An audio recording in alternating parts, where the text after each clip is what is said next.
अस्सलामुअलैकुम अज़ीज़ तलबा व तालिबात। उम्मीद है कि आप सभी अपने अपने घरों में बखैर आफियत होंगे। प्यारे बच्चों, जैसा कि हमने नज़्म मेरा वतन, जिसके शायर शफ़ीउद्दीन नैयर हैं, उसको हमने अच्छी तरह से पढ़ा और उसके बाद हमने उसकी तशरीह भी की और आखिर पर हमने इसी नज़्म के कुछ सवालात भी आपको समझाने की कोशिश की, जिसमें हमने फ़रहंग यानी सवाल नंबर 1 को, जिसमें कुछ अल्फाज दिए गए थे और हमने उन अल्फाज के माने और इनको अपने जुमलों में इस्तेमाल भी किया।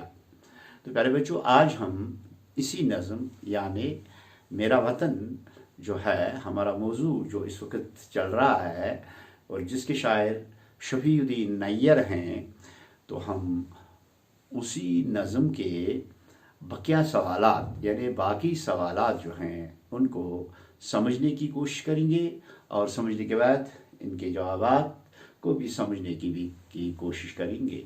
तो प्यारे बच्चों, सवाल नंबर 2 जो है वो यहाँ पर मैंने वाइट बोर्ड पर भी आपकी सहूलियत के लिए दर्ज भी किया है, ताकि आप इसको अपनी कापी पर लिखोगे और लिखने के बाद इन सवालात का अच्छी तरह से जायज़ा करके आप इनको याद भी करोगे। तो प्यारे बच्चों, सवाल नंबर 2 है, इसके बहुत सारे पार्ट्स हैं, यानी बहुत सारे हिस्से हैं। तो इसका पहला पार्ट है, शायर ने नज़्म में किन किन परिंदों का जिक्र किया है।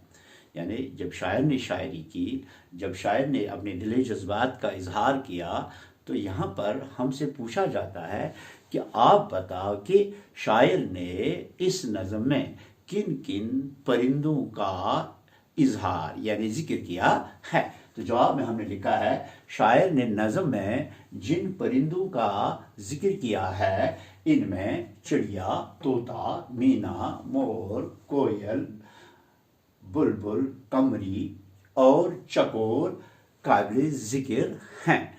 तो प्यारे बच्चों, उसके बाद इसी सवाल का यानी सवाल नंबर 2 का दूसरा पार्ट है, यानी दूसरा हिस्सा है, दिलकश चमन किसको कहा गया है। तो शायर ने अपनी इस नज़्म में दिलकश चमन किसको कहा है। तो सीधी सी बात है, इसका जवाब है, शायर ने अपनी इस नज़्म में दिलकश चमन वतन की ज़मीन को कहा है। इस तरह से सवाल नंबर 2 का तीसरा पार्ट है, फिरदौस का इस चमन पे गुमा, इस मिसरे से क्या मुराद है। प्यारे बच्चों, फिरदौस का मतलब है जन्नत। यहाँ पर शायर क्या कहता है कि है फिरदौस को इस चमन पे गुमान, है फिरदौस का इस चमन पे गुमान।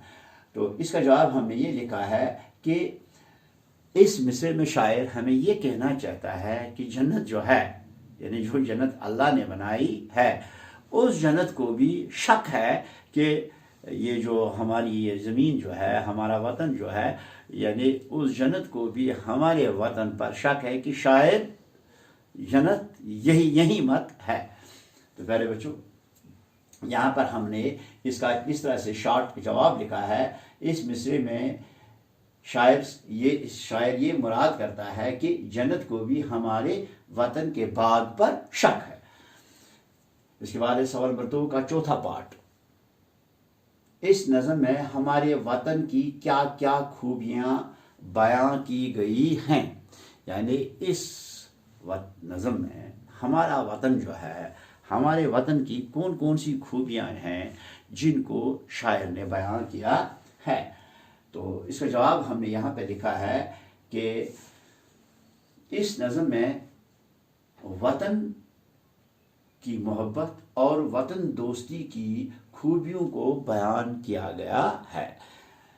तो प्यारे बच्चों, उसके बाद है सवाल नंबर 2 पार्ट नंबर 5, इस नज़्म के शायर का नाम लिखिए। यानी जो नज़्म मेरा वतन है, इसका शायर कौन है। उसका नाम लिखिए। हमने इसका जवाब लिखा है कि इस नज़म के शायर का नाम शफीउद्दीन नैयर है। तो प्यारे बच्चों, इसके बाद है सवाल नंबर 2 का छठा पार्ट। इस नज़म में शायर क्या पैगाम देता है? तो जवाब इसका है, इस नज़म में शायर शफीउद्दीन नैयर वतन दोस्ती, वतन परस्ती और वतन से मोहब्बत रखने का पैगाम देता है। सवाल नंबर 3, नीचे लिखे हुए लफ्ज़ों को अपने जुमलों में इस्तेमाल कीजिए। कुछ लफ्ज़ हैं, कुछ अल्फाज हैं, इनको हमने अपने जुमलों में इस्तेमाल करना है। यानी लफ्ज़ जो है ये वाहिद है और अल्फाज जो है ये इसका जमा है। यानी लफ्ज़ का जमा क्या है? अल्फाज। बहुत सारे अल्फाज दिए गए हैं, हमने इन्हें अपने जुमलों में इस्तेमाल करना है। तो पहला लफ्ज़ है दरिया। दरिया तो आपने देखा ही होगा, यहाँ पर भी हमारा ये दरिया जो साथ में बहता है वो दरिया है। तो प्यारे बच्चों, इस दरिया को अपने हमने जुमलों में इस्तेमाल करना है। तो मैंने यहाँ पर किया है, दरियाई जहलिम जो है इसका मंबा वेरीनाग है। यानी दरियाई जहलिम वेरीनाग से निकलता है। इस तरह से पहाड़, हमारी रियासत में पहाड़ ही पहाड़ हैं। उसके बाद है वतन, हमारा वतन, हमारा मुल्क हिंदुस्तान है। इस तरह से मंजर है, हमारे पहाड़ों का मंजर बहुत ही दिलकश है। इस तरह से चमन, चमन का मतलब ही है, आपको पता, बाग है। शायर ने अपने मुल्क की ज़मीन को चमन के नाम से पुकारा है। समा, हमारे पहाड़ों का मंजर एक दिल लुभाने वाला यानी दिलकश समा है। इस तरह से सवाल नंबर 4, इमला दुरुस्त कीजिए। यानी यहाँ पर हमने गलत इमला लिखा है और आपने इसको दुरुस्त करना है। गलत इमला तरकारियाँ हैं, बागों हैं, वतन है, मंजर है, सरसब्ज़ है। लेकिन इसमें जो हरूफी तहजी हैं यानी वो हमने गलत लिखे हैं। जैसे तेरे तर, कपल का, रे, यवलिबियाँ, ये गलत है। तरकारियाँ जो है तेरे तर की पलिप का, यहाँ पर तरकारियाँ। इस तरह से बागों, यहाँ हमने गाफ लिखा है लेकिन गलत है। इसका सही क्या है? घैन। बागों, वतन, वाव ते नून, गलत। सही क्या है? वाव तोय नून। इस तरह से मंजर, मीम नून जोर रे, गलत। असल है मिम नून ज़ोर ज़र, मंजर। इस तरह से सर सब सोद रे सर, सीन बेज सब्ज, गलत। ये गलत है। यानी ये जो मैं ये सुर्ख से लिखा जो है मैंने, ये गलत कालम है, हमने इसको दुरुस्त किया है। यहाँ पर सर सब, सीन रे सर, सीन सा बेजेबा सर सब। तो इस तरह से हमने 4 सवालात इसके मुकम्मल कर दिए। तो पहले बच्चों, अब 5वां सवाल है, बहुत ही आसान सा सवाल है। यहाँ पर खाली जगह हैं, इन खाली जगहों को हमने पुर करना है।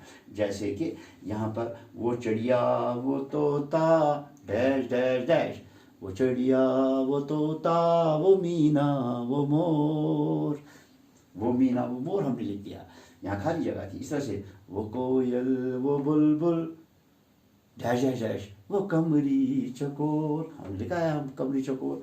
इस तरह से इसका तीसरा है, वो सरसब्ज इसके डैश डैश डैश, वो सरसब्ज इसके पहाड़ों रे बन, ये मेरा वतन है, ये मेरा वतन। इस तरह से मेरे बच्चों हमने इस मेरे वतन नज़म की जांच सवाल नंबर 5 तक मुकम्मल की और कल हम इंशाअल्लाह इसके आगे जो सवालात हैं, सवाल नंबर 6, सवाल नंबर 7, सवाल नंबर 8 और जो भी होगा हम उनको भी कल देखेंगे और अच्छी तरह से पढ़ेंगे। लेकिन तब तक के लिए मेरी आपसे यही गुजारिश होगी प्यारे बच्चों, आप अच्छे बच्चे हैं, आप इंशाअल्लाह बहुत ही बड़े आलिम बन जाओगे और बहुत बड़े बड़े ओहदों पर फायज भी हो जाओगे। लेकिन ये तब ही ممکن ہے جب آپ استاد کے کہے ہوئے پر چلو گے۔